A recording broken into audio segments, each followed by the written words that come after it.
Oh no, no, no, don't do that.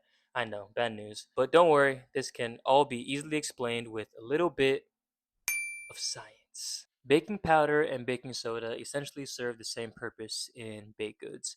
They help them rise, but they do so in very different ways. Chemically, baking soda is a base. That means on the pH scale, it has a very high pH level. Left alone, baking soda isn't going to react with any of the other ingredients in your recipe to create the gas bubbles that we need for proper leavening.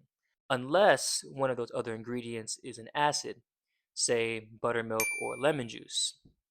Acids have a very low pH number on the pH scale, and when combined with a base, say like baking soda, they create carbon dioxide bubbles, and that creates the rise that you want in many of your baked goods. Now, baking powder actually already has baking soda already made into it, but it combines the baking soda with a powdered acid so that you don't have to add another acid to your ingredient list.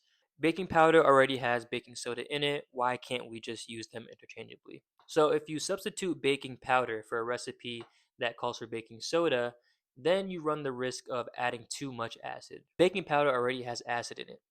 If the recipe called for baking soda, probably some other acid already in the recipe. This may not be an issue, but you of course run the risk of impacting the flavor profile of your baked good, which nobody really wants. Substituting baking soda when the recipe calls for baking powder, now you have to worry about finding an acid for the baking soda to react with.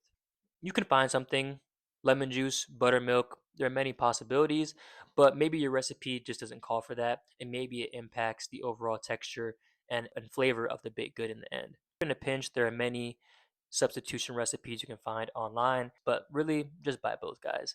I mean, they're both very cheap and accessible, and this way you don't have to worry about all the science, the chemicals, and the pH scale. This way you can just like make your cookies and be on your way.